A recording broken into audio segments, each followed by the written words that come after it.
Welcome to Travel Tutor. In this episode, we're going to look at booking on WestJet.com. Start by opening your browser and typing www.westjet.com into the address bar, and this is the site that will load.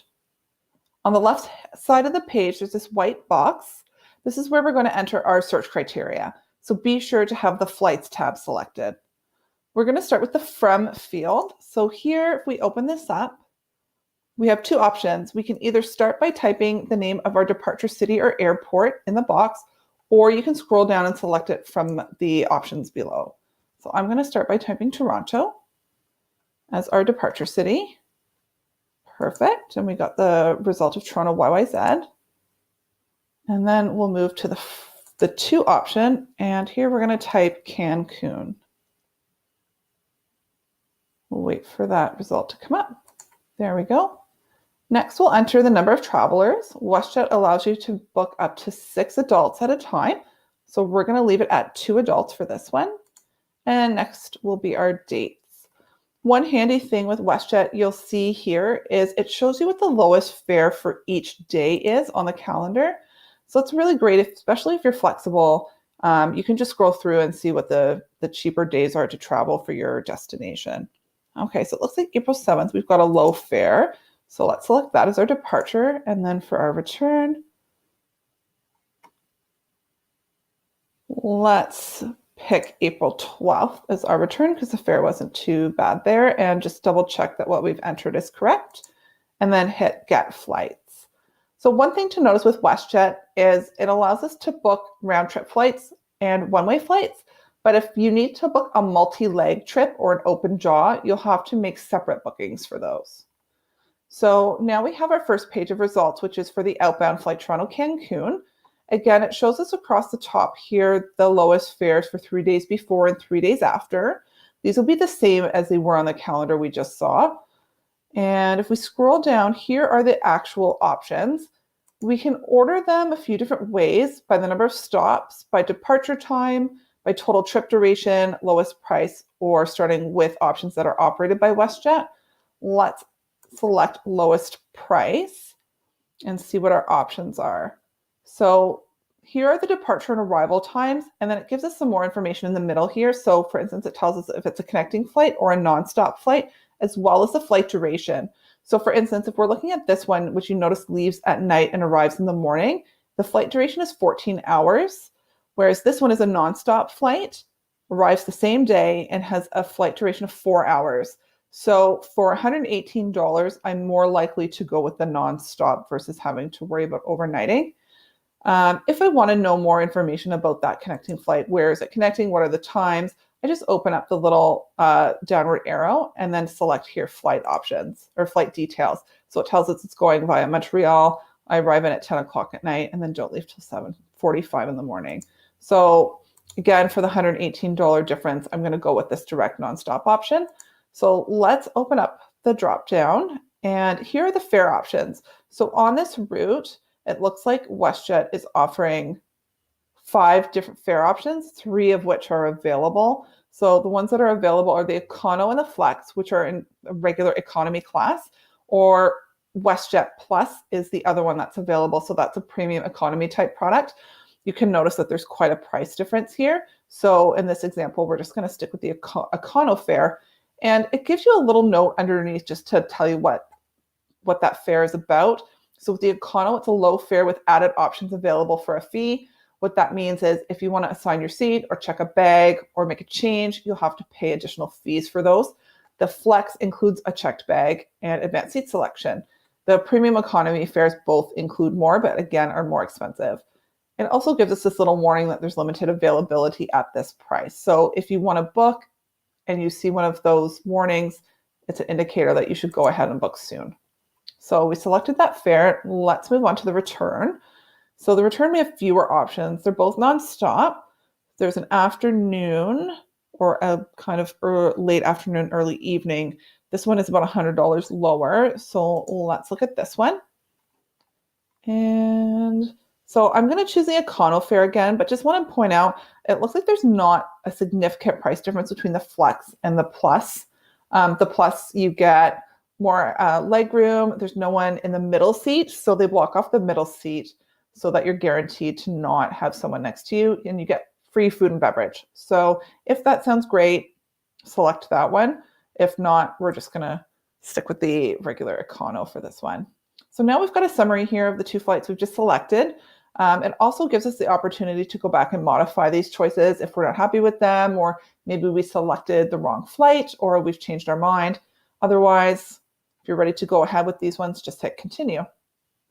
So if you have a WestJet Rewards account, you could log in here to make the booking through that account. Otherwise, just hit continue as a guest.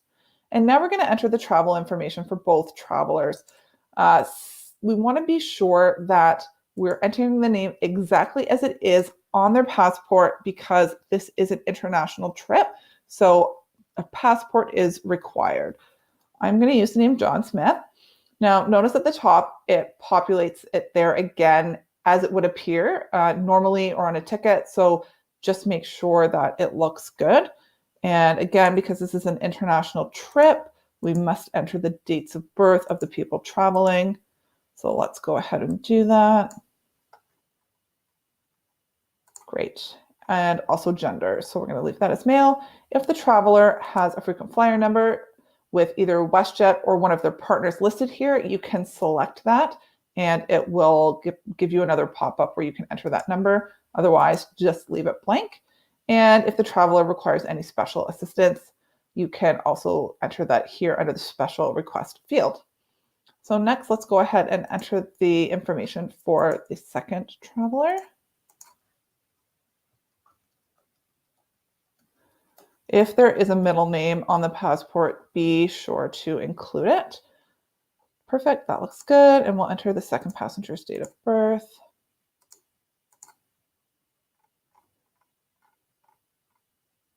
Great. And change the gender, that's a female. For this example, we're going to say also that traveler 2 doesn't have a frequent flyer number and doesn't need special assistance. Here's where you enter the phone number for either traveler. This should be the best contact phone number, usually something like a cell phone. If there's any changes or the flight's canceled, the airline may call you, so be sure that this is the best number to reach you. And finally, the email address. This is the email address where WestJet is going to send the confirmation, so you want to make sure that it's typed in correctly. Those look good. And if the traveler or yourself does not have a WestJet Rewards, you can sign up by clicking the box here. It's super fast. Otherwise, you can just hit continue to seat selection. So if you recall, we selected the econo fare, which does not include seat selection. So if you want to assign your seats at this point, fees will be involved. However, this is something I would strongly recommend doing. If the flights are oversold, WestJet themselves, I believe, do not oversell flights, but most airlines do. And the flights oversold, those without seat selection are usually the first ones to be bumped. So it's a good way to protect yourself, especially if you're traveling and you need to arrive when you're scheduled to arrive. You're traveling for a business meeting or a wedding or some other special event, and you need to arrive on time, pay for the seat selection. Okay, so there's a little legend here that tells you what the seat map means. So we're looking for the white ones because those are the empty regular seats that are available. So if you click on the seat, it will tell you the price. So for the regular seats, $20 for this direction. So let's assign that for both passengers, and then we'll hit next flight and go on and select the seats for the return. Okay, and here we go. Here's 2 seats that are together. So let's select those. And for this direction, it looks like they're slightly more expensive at $20.80. Looks good, so we're going to hit done. And next, WestJet is offering us the option to sell insurance. I'm going to hit decline for this one. Insurance is something that we'll tackle in a different episode. And below that, if available, they'll give you some options and some offers to rent cars.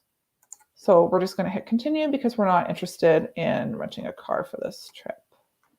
Okay, so the next page is the final booking summary. So we just want to review this carefully and make sure everything's correct. You'll notice in the top right corner, this is the total so far. This is the total for all passengers, including taxes, including any add-ons like seat selection that you've selected on previous screens. And yep, these flights look good. You can select the little arrow next to flight details if you want to look at more information. And also if you want to read the fare rules, which is something I would recommend doing before confirming. And now here's the price summary. Note that it does include the seats, and it gives you an option to go back and modify your seats if you decide that you want to change them, you're not happy with them, or for whatever reason. Okay, great. $1659.44 is our total. Note that is in Canadian dollars, and WestJet does not always quote in Canadian dollars, so it is something to pay attention to. If you're booking a flight that originates in the US or the Caribbean, they usually quote you in US dollars. And you have to select here that you accept WestJet's terms of conditions, the restrictions on hazardous materials and dangerous goods, and the responsibility of all guests to meet ID requirements. Perfect. So let's hit continue to payment. So this is going to be our last screen before confirming. And if you have a WestJet gift card, you can enter that information here as your form of payment. Otherwise, you can scroll down here and enter your credit card number, the expiry date, everything relevant, including the billing address. They will match up the billing address with the credit card just to make sure those match. And just note that they don't allow you to pay with Visa debit or Interac online. So it's either the gift card or a credit card. And once you're ready to go ahead, you would just hit purchase now. Once your booking is processed, WestJet will generate a confirmation code. It's 6 letters, and you want to make a note of that. It's really important. That is what you'll use to access your booking online. And if you want to do online check-in, that is the same code you would use for that as well. WestJet is going to email you a confirmation. So that's why it's so important to enter your email address correctly. It will include that code and all your relevant information, so be sure to keep that as well. Thanks for joining this episode of the Travel Tutor. Let us know in the comments below if you have any questions and if there's any topics you'd like us to cover in future episodes. And be sure to click on subscribe. We're here to help you get the most out of booking your travel.